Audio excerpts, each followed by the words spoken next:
और एक दूसरे को झुलसा रही है। क्या वास्तव में आज की सियासत बदजुबान हो गई है? इसी पर चर्चा करने के लिए आज हमारे साथ जयपुर में बहुत सारे गणमान्य लोग हैं और इस चर्चा की शुरुआत मैं करता हूँ क्रांति तिवारी जी। क्रांति भाई, आखिर चुनाव पहले भी हुए, इन चुनावों में ये सब क्यों शुरुआत क्यों हुई? बदजुबानी की शुरुआत क्यों हुई? बदजुबानी की शुरुआत इसलिए हुई कि जब 5 साल सरकार किसकी रही, 5 साल के बाद सरकार बनने के बाद सरकार का प्रथम कर्तव्य ये होता है कि हम अपने कार्यकाल के हिसाब से अपने लोग जनता के बीच में दोबारा जाएं। अब कार्यकाल के नाम पे इनके पास कुछ था नहीं, लोगों के पास लोग सवाल जवाब करने लगे।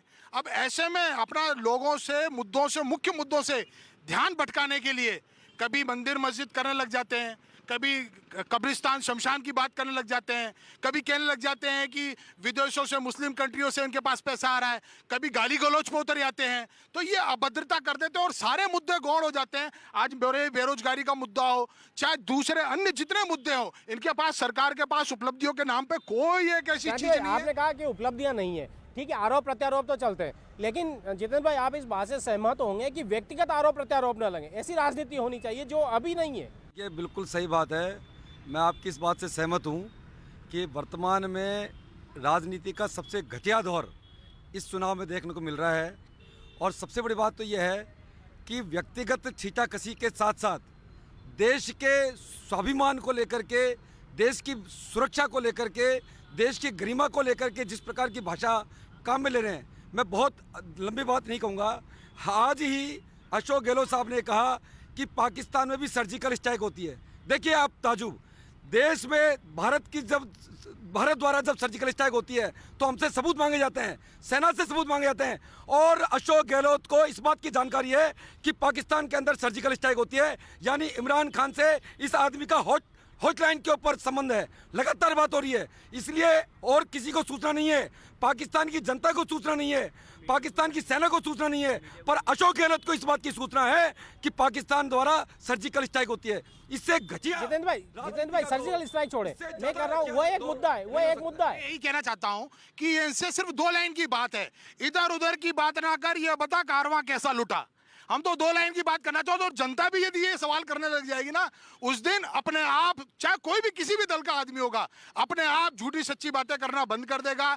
ये जो आरोप प्रत्यारोप की बातें करते हैं, अभी क्या जनता को बरगलाने के लिए, जनता को मुद्दे से भटकाने के लिए बातें करते हैं, मुख्य मुद्दे की बात नहीं करेंगे। अभी आपने इनसे सवाल किया, मैं इसीलिए मुद्दे की बात कर रहा हूँ भाई। बात नहीं करेंगे, ये नहीं बताएंगे कारवा कैसे लुट गया 5 साल में। नहीं भाई, आप बता दो कारवा कैसे लुटा, क्योंकि ये बात जो बदजुबानी हो रही है ये कहीं से तो उठी होगी। कोई कहता है कि बजरंग बली हमारे हैं, अली हमारे हैं। अरे बात हो मुद्दों की कि देश में विकास कितना हुआ, कहाँ बजरंग बली, कहाँ अली। देखिए, एक बहुत ही मशहूर शायर ने एक बात कही कि सरहदों पर तनाव है, क्या देश में चुनाव है। तो बात कोई सी हो, भारतीय जनता पार्टी के द्वारा हमेशा बिना मुद्दों के ही, कोई मुद्दे वो तो है नहीं जिनको गिनाए, वो 5 साल के अंदर कुछ किया नहीं, ना काला धन है ना कुछ है। मतलब कुल मिला के जो जिन मुद्दों पे आपने, जो आपका मैनिफेस्टो होता है, जो आपने वायदे किए, उन वायदों को तो कर दिया गौण। और फोटो खिंचाने और विदेश घूमने के अंदर आप साहब लगे रहे 5 साल, तो रिजल्ट क्या आना है वो तो आप और हम सभी लोग जानते हैं। नहीं तो रिजल्ट नहीं आता, तो रिजल्ट लाने के लिए क्या बदजुबानी जरूरी है? जितेंद्र भाई आप कुछ कह रहे हैं। देखिए, प्रधानमंत्री जी ने कहा था कि यह चुनाव 55 महीने की सरकार बनाम 55 साल कांग्रेस की सरकार जो रही इस देश में, प्योर कांग्रेस की सरकार रही, उसके बीच का चुनाव होना चाहिए।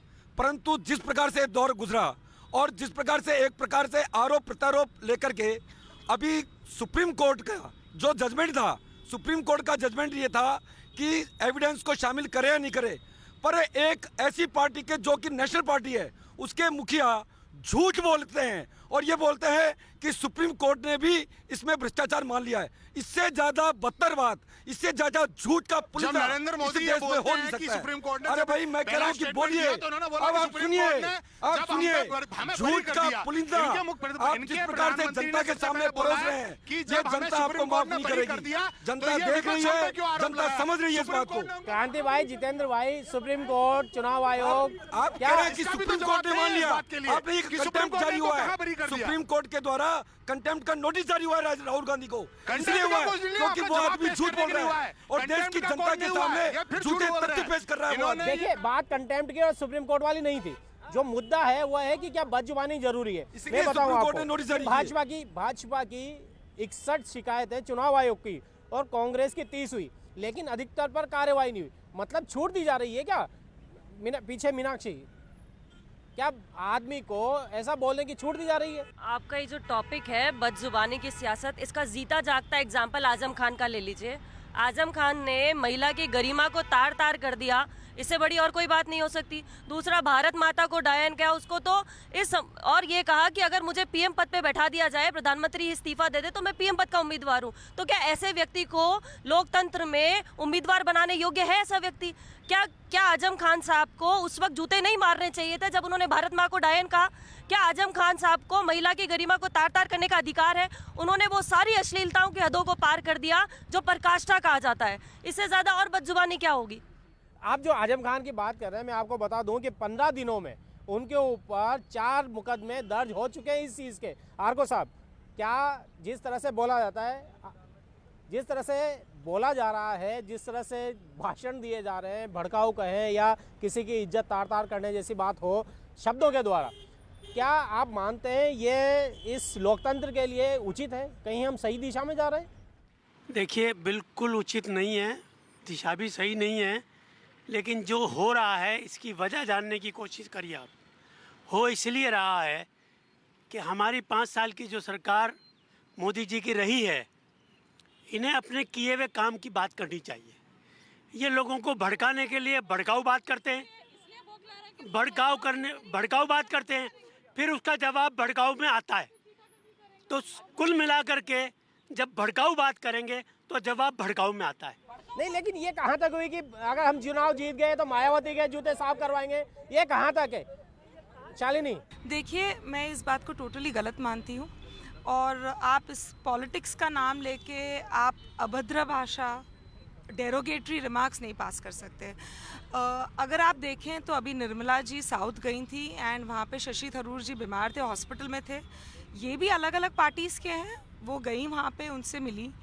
जब वैभव गहलोत ने शेखावत जी को नमस्कार किया, इन्होंने, शेखावत जी ने गले लगा लिया उनको, बहुत प्यार किया और अच्छी तरह, जैसा एक बड़ा इंसान अपनी उम्र में आशीर्वाद देते हैं वैसा ही किया।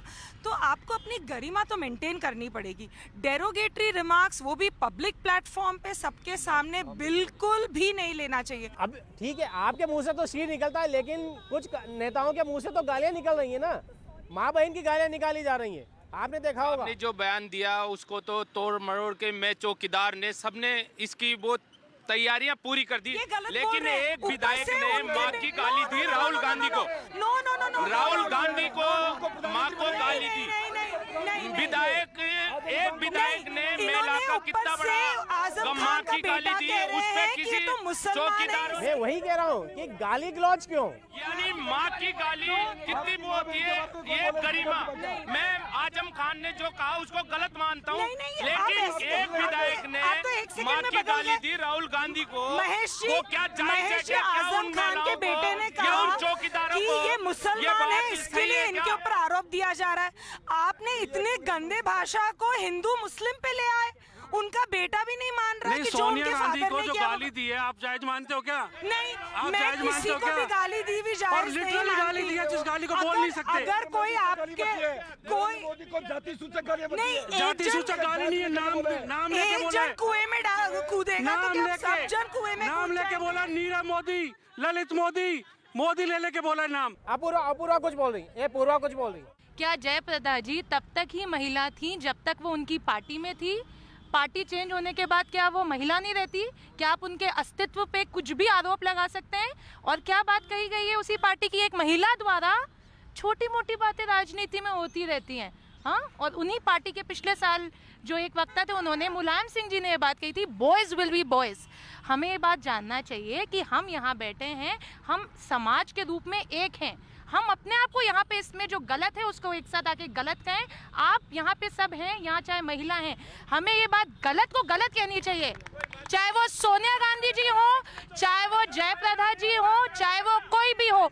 आपने सेना के चीफ को सड़क का गुंडा कैसे कहा? अच्छा उपेन, अब पूर्वा उपेन, हाँ उपेन, ये युवा है। उपेन, आप युवा हो, देखो सबसे बात बताऊं, कोई भी राजनीतिक पार्टी हो जो माँ की गाली दे किसी से, चुनाव आयोग को उसको रद्द कर देना चाहिए, वो चुनाव नहीं लड़े। अरे उसको सुप्रीम सजा कोर्ट ने देनी चाहिए, कहा कोई है कि राजनीतिक चुनाव पार्टी आयोग हो, शक्ति कोई सी भी हो। और यहाँ जो अभी लोग कुछ ताकत दिखाई है, बैन जो लगाया। लोग राजनीतिक पार्टी को सपोर्ट कर रहे हैं वो अपने नेताओं में नंबर बढ़ाना चाहते हैं, लेकिन कानून और इसको चुनाव आयोग को संज्ञान लेना चाहिए, उनके खिलाफ कार्रवाई करनी चाहिए, जेल में डालना चाहिए, कोई भी हो। आजम खान का पक्ष लेते लेते बीच में बोले भारत माता की जय, सुनकर बहुत अच्छा लगा कि भारत माता की जय बोला और आजम खान ने भारत माता को डायन बताया। अब बात सुनिए, भारत माता की जय बोलने वाले बाबा रामदेव से माफी मांगने को कहा गया, तिरंगा नहीं तो क्या लहराते। ये आप माफी मांगेंगे? जो आजम खान पार्टी के सामने सन पूछिए इनसे, 2002 इन्होंने तक भारत माता अपने की जय कहा। नागपुर कार्यालय पे जो तिरंगा नहीं व्यक्ति लहराते, भारत वो माता को अचानक डायन भारत कहता माता के है, बड़े भारत प्रेमी हो माता गए, की जय बोलने जिन्होंने वालों को आजादी माफी के नाम मांगने पर के लिए कभी कहता नाखून है। नहीं क्या कटाए उस थे किसी व्यक्ति को नेता लोकतांत्रिक ने। ये शिक्षा अचानक रहने का देशभक्त हो अधिकार है गए। या आना चाहिए? सूरज भाई, आप संस्कृति संस्था, संस्कृति मंच, संस्कृति की बात करते हैं,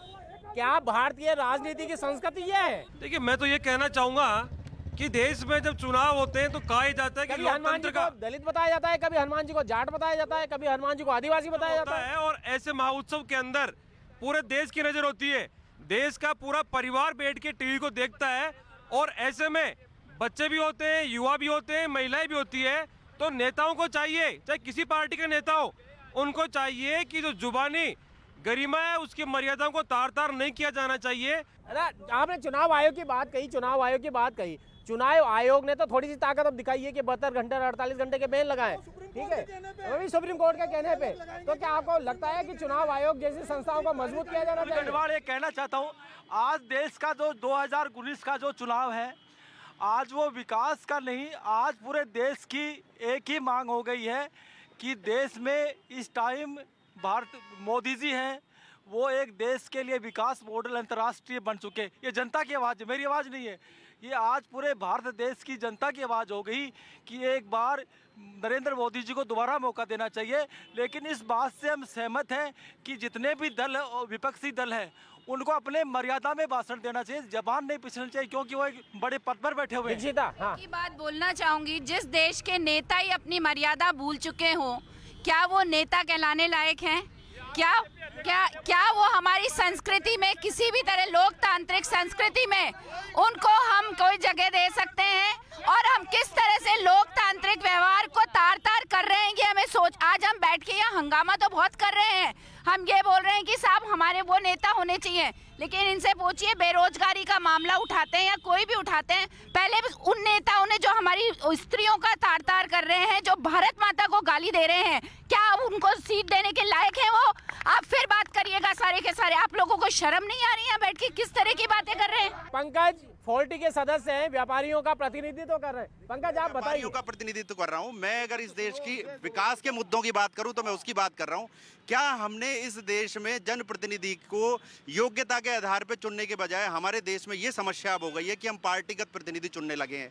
आम जनता ये भूल चुकी है कि हमें मूल रूप से प्रतिनिधि की योग्यताएं देखनी चाहिए। आम जनता ये भूल चुकी है। हम केवल उन मुद्दों पे बात करते हैं, एक पार्टी से प्रतिनिधि आ रहा है, बीजेपी से एक पार्टी से प्रतिनिधि आ रहा है, हम पार्टी की योग्यताओं को क्यों देख रहे हैं? हमें व्यक्तिगत योग्यताएं तो हमने प्रतिनिधि की देखनी ही बंद कर दी। बड़े बड़े राजनेता चुनावी मोड में अमर्यादित भाषा बोल रहे हैं, इसका मूल्यांकन निश्चित रूप से समय करेगा और ये चर्चा जारी रहेगी कि बदजुबान सियासत आखिर कहां तक जाएगी। यहाँ लेते हैं एक छोटा सा ब्रेक के बाद फिर हम चर्चा करेंगे बदजुबान सियासत पर।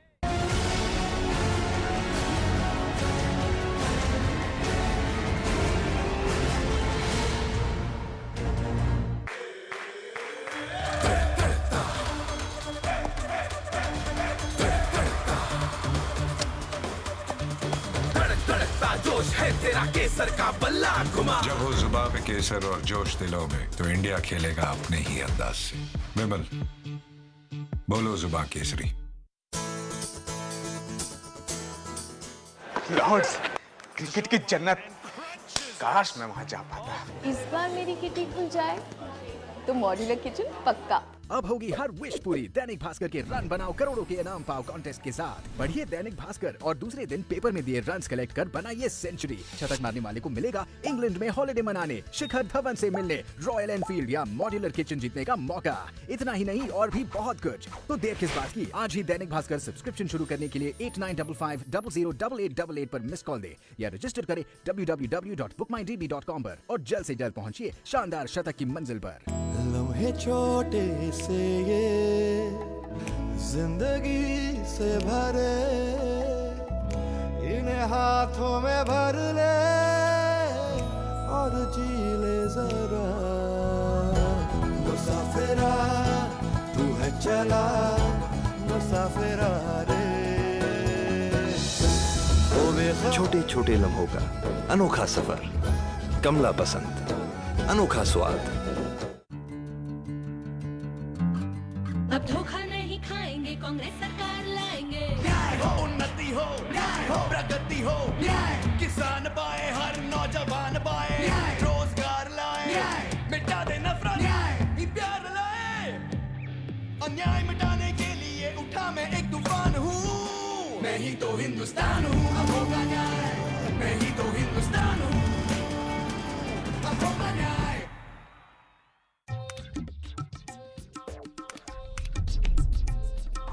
अरे क्या हुआ, क्यों रिमोट की जान ले रही हो? यार मेरा फेवरेट चैनल फर्स्ट इंडिया किसी भी नंबर पे नहीं आ रहा है। मेरी फर्स्ट इंडिया न्यूज चैनल तो आता है। कहीं उसके पैसे वैसे देने का पंगा तो नहीं हो गया? नहीं नहीं नहीं, first India news channel free to air channel है। फ्री टू एयर चैनल है, फिर भी मेरे टीवी पे नहीं आ रहा है। तू टेंशन मत कर, मैं एक बार केबल ऑपरेटर से बात करके तुझे बताती हूँ। हाँ यार जल्दी बात कर।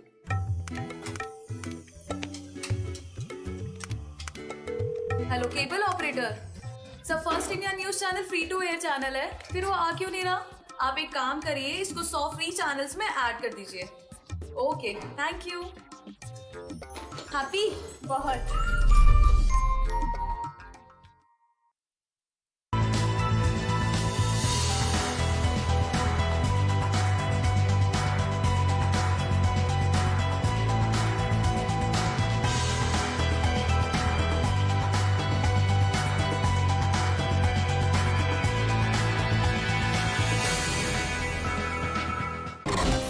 राजस्थान का सबसे लोकप्रिय free to air news channel अपने केबल ऑपरेटर से फ्री टू एयर पैक में आज ही मांगे। अगर चैनल देखने में है कोई दिक्कत तो कॉल करें 8955392946, 9610449348, 01415156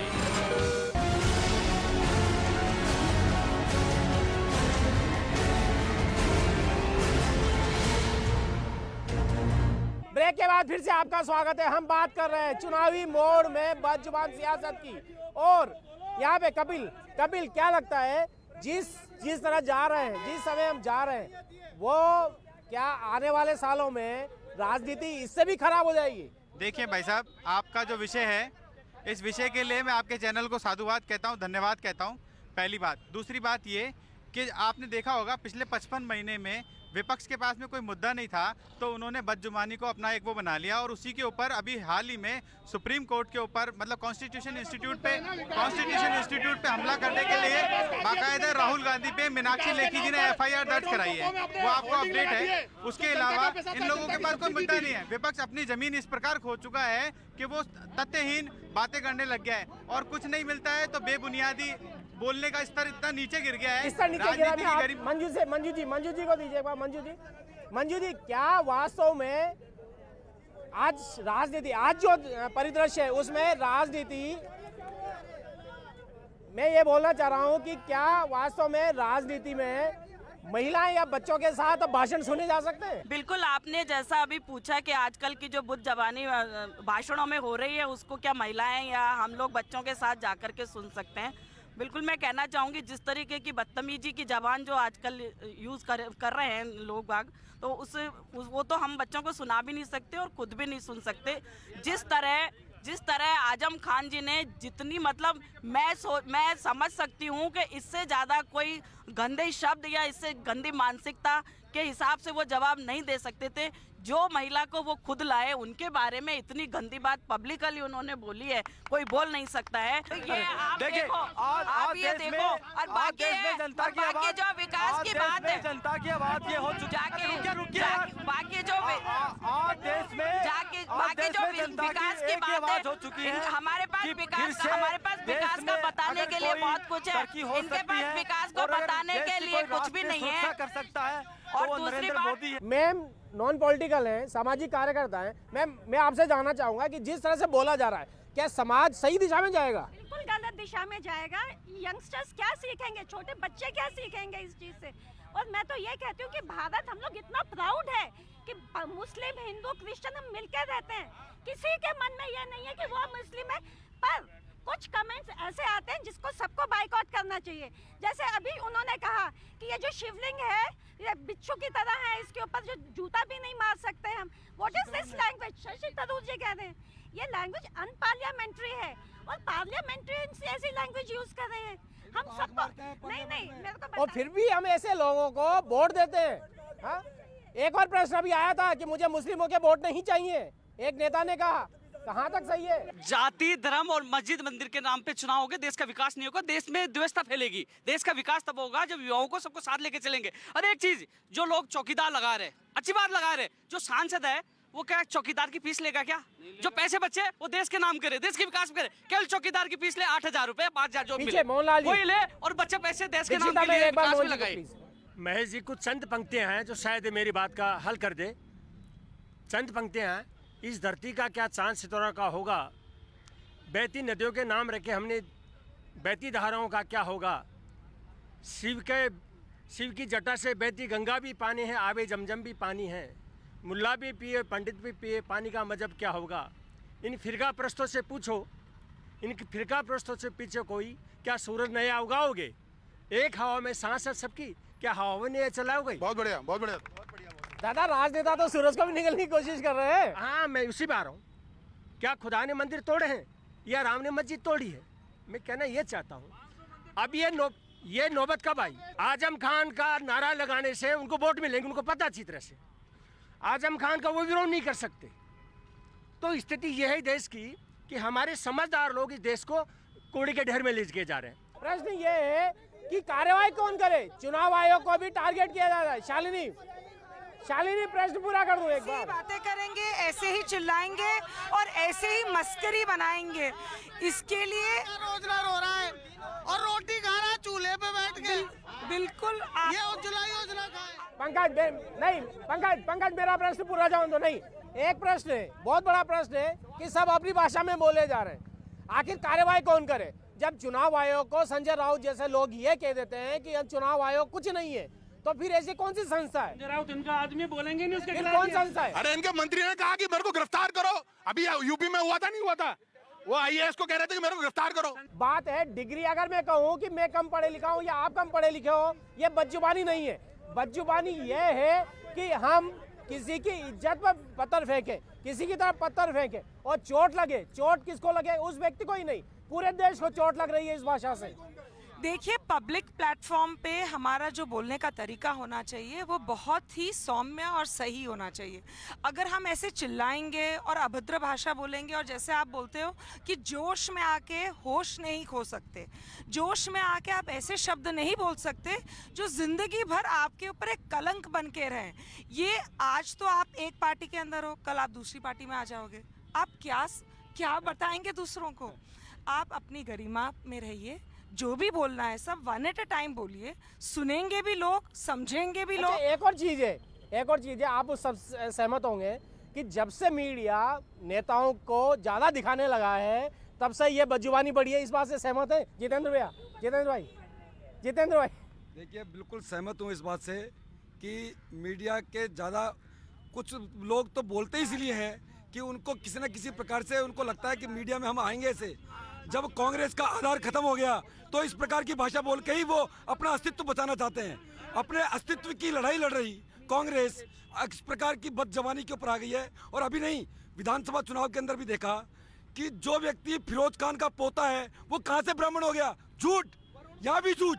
मतलब वो व्यक्ति सारे दुनिया जानती है कि इस प्रकार से जाति और धर्म के नाम पर कांग्रेस सदैव चुनाव लड़ती आई है और हर चुनाव के अंदर वो जाति और धर्म का नाम लेकर के और अपने जमीन डिबेट मेरे को ऐसा लगता है कि शायद हम लोग यहाँ जोश दिखाने के जैसे उन्होंने गलतियाँ की है वैसे जोश हम भी दिखा करें और ये बदज़बानी का इस्तेमाल हमें नहीं करना चाहिए। हमें बहुत शांति से डिबेट को पूरा करना चाहिए। और मैं तो आपसे ये कहूँगा कि जब भी आप कोई डिबेट का मुद्दा रखें, मैंने अभी तक आपकी ऐसी डिबेट नहीं सुनी कि आप जो है इनका जो मैनिफेस्टो है उस मैनिफेस्टो पर आप डिबेट करें। क्या आपने ये वादे किए थे, जवाब दें। आपने ये वादे किए थे, जवाब दें। आप अगर ये चीज करेंगे तो इससे जनता का भला होगा, इससे जनता का भला होगा। आप भी ऐसी डिबेट लाते हैं, उसने बदतमीजी क्यों करी, उसने क्यों करी, इससे कुछ नहीं होने वाला। असल होने वाला है कि आप रोजगार पे बात करें, वादे किए थे उन पे बात करें और दोनों से जवाब लें, तब तो कोई बात बनेगी। भाई साहब, धारा वो देशद्रोह की धारा नहीं है। कल आप आंदोलन करेंगे तो हम आपको राजद्रोह में अंदर नहीं डाल सकते।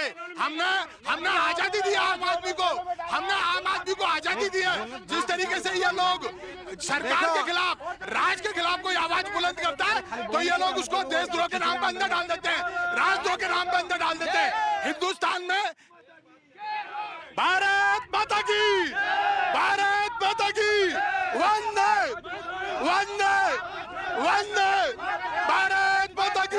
एक आम जनता ये आम जन है, उसको कोई पार्टी से नहीं है। 70 साल में देश कहाँ का कहाँ पहुँच गया। मैं कहता हूँ इस देश का दुर्भाग्य है कि आप लोग सबके सब इतना एजुकेशन, आज देश इतना आगे पहुंच चुका है, सब हर व्यक्ति शिक्षित हो गया, एक परिवार से बाहर नहीं निकल पा रहे। मतलब में कोई व्यक्ति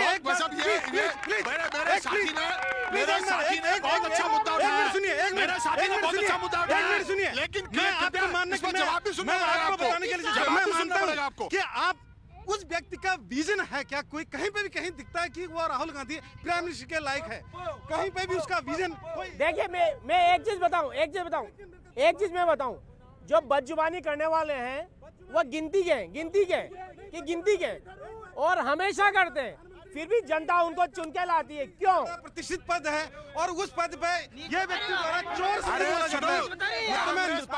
कितनी गरिमा की बात है। महात्मा गांधी की पार्टी है। आज के युवा बच्चा क्या सीख रहे हैं इनके ऐसे शब्दों से? में कतई विश्वास नहीं करते। हमारी पार्टी हिंसा पे और अभद्रता पे विश्वास ही नहीं करती, इसीलिए हिंदुओं को मरवाया था। देश की राजनीति की भाषा की ऐसी गिरावट शायद पहले कभी नहीं देखी होगी। और लोकसभा चुनाव के प्रचार के दौरान नेताओं ने जो सड़क छाप भाषा बोली है, उससे लगता है कि शब्द सहम गए और ये बदजुबानी हमारी राजनीति को कहां ले जाएगी, ये इसका फैसला तो शायद जनता ही करेगी। आज के एपिसोड में बस इतना ही। अगले एपिसोड में फिर किसी मुद्दे पर हम चर्चा करेंगे। तब तक के लिए नमस्कार।